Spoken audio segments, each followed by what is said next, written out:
So, I've had a nice day today. Boy, I do look very red, don't I? Maybe that's sunburn. It doesn't feel like it. That's the color I turn when I'm experiencing summertime. Well, I'm not gonna wait for folks to get on the feed here because I figure this is something you guys can watch on YouTube later on if you want to. But, oh, nice to see you, Kyle Fern, Tommy Story. Michael, nice to have you with me. I will be riding up to New York soon, and I was wondering if I could drop by your workshop and pick up my little earpiece, Michael O'Mahurley. I appreciate you very much. So, I finished my day's work. I've got a nice stack of lumber there. You guys know I only make maybe 20 a day, maybe 25. I've made 60 in a day. It really is not a fun day to make 60 decks in one day. 40 is a big day. And I tend to work at a pretty humane pace. I don't aspire to you know, blowing myself out. Thanks, Michael. And what's nice with my dear friend David working with me, and he's working on all of my my web stuff. Oh, my phone is telling me I've only got 20% battery, so I guess we better make this pretty quick. So I had a nice day, and I made a nice stack of boards back there. They'll be finishing up tomorrow, and I've got a nice bunch in paint over here going for their final finishes. So tomorrow's a fun day. It's date night tonight with my wife, so I'm gonna finish off this. Oh, I got a little sun on my shoulder. I can see myself in the. I make personals and one-offs and experimentals and stuff. And today, I thought I'd end my day. Instead of a make of the day, I have some cool decks. The Gordon is pre-ordering, and we've got Gordon pre-orders. Now the graphic is already finished being created and is being built. And as soon as that graphic is done being built out and gets screened, so that Gordon is a pre-order, and we've got Gordons on the table already stacking up, cut, and getting finished. So we'll be rounding the corner on those real quickly. Then it's on to the Stupid Fest shape, which is for next October. I'm very excited about the Stupid Fest shape. Never Was Skateboarding is a terrific group. So what I've got here is I've got a ditch dagger on my long concave.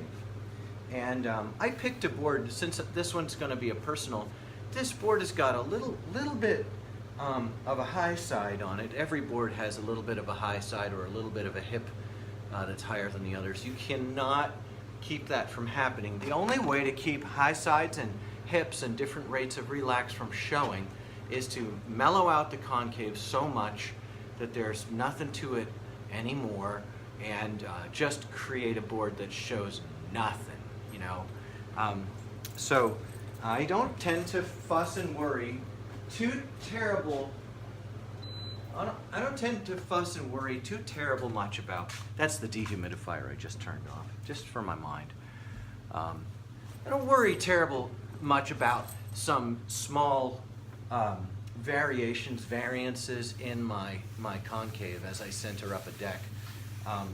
I know that a high hip and a high edge can be mitigated at sanding. I know that there are ways to belly it out. You know, I'll take a deck and I'll look down it and I'll ask, you know, how are my hips looking? Do they look right? You can see, you know, with practice and time and patience, and if you don't let yourself be afraid, you can see. So one thing I like in my decks, I'm gonna make this one as if it's for me, is I like to push my tail way back. I love a long lever on my tail. And it does a few things. One thing it does is the taller end of a high tail, a long tail, gives you enough space. If you wanted to put a plastic tail guard on there, it won't impact the degree of your ollie. And you could make your board last for flipping ever. The other thing I like to do, and I didn't do with this one, is I like to put an extra layer in the tail. That is interesting science because that also stiffens the board. I'd like to talk about that more later. Boy, there are some fun things to talk about when it comes to skateboard making. And it's all just through doing it alone and, kind of by myself. And boy, is it nice to share it with someone. So for this custom, the first thing I'm going to do is I'm going to take my my relative center measurement, and I'm going to get my length right. So I've got my tail back here. I think, my ballpoint ran out of ink earlier. It looks like the ink has come back down. I love ballpoint on my decks. It has a different shine and a deeper groove when the light hits it over at the... did you guys understand what I meant? Because I didn't finish any of those sentences. So, getting my relative center. I've got center marked on that relatively well, relative. And what I'd like to make this board a little more forward. So what I've learned over the years is I can kind of just go like that. I learned that I can see a couple inches forward without having to get out a ruler.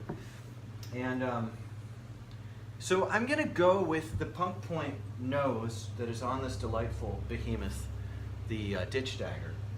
And I'm going to put I like the tail width quite nicely on this. So I'm going to do the back of my tail. But you know what I want to do? I want to do this one with a cutback. I was thinking I'd make a board with a cutback. So I'm going to take the tail and I'm going to make the tail in toto a half an inch narrower than the rest of the deck. So I'm going to come out to where the trucks are. Now I have lines on I built lines onto my little table here, and I'm going to come out, got to take these down. I'm going to bring this thing in here, and I'm going to go to right there and right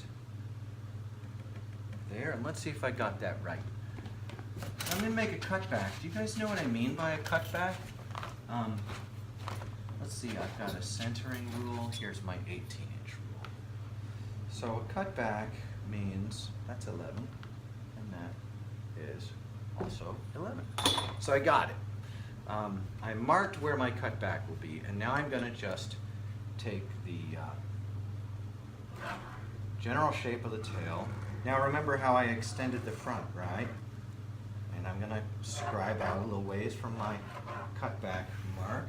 And now I'm going to push this whole thing forward till I get the kind of shape I like. Still on the center line, still on the center line. Oh, and sadly, I lost my ink again. Looks like that is kaput. So I'm going back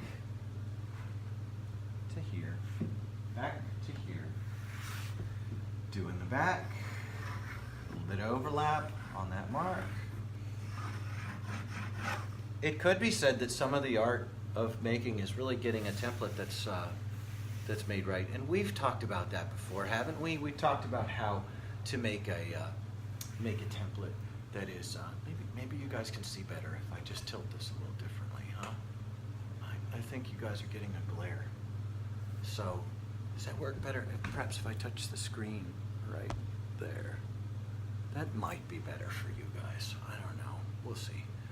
So touch it right here and see what we get. Maybe.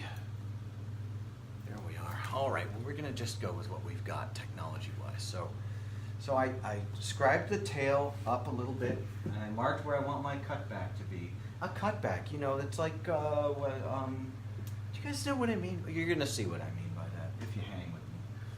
So then I'm going to do the rest. Now this shape is wide. This board is, this shape makes a big-ass skateboard. I'm skating one right now, and I haven't switched it out in a while. I've been getting some really good sessions on it. I really like it. In fact, the rough width on this at the scribe is, before it's finished, is at the widest point, this thing is 10 and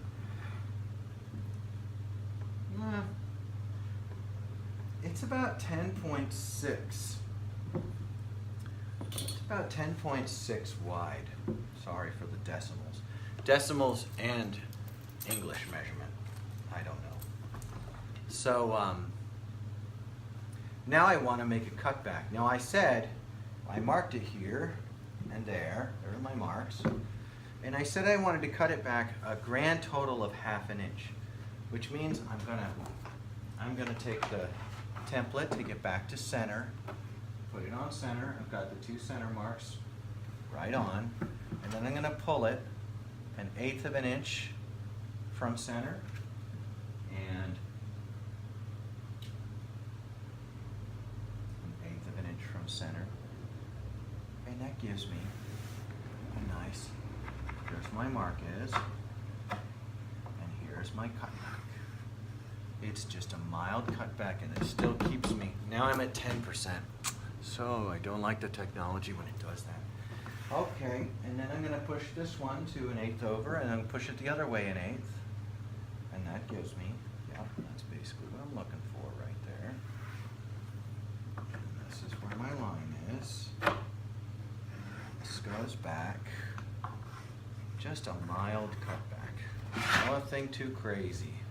I just wanted a little knock in there.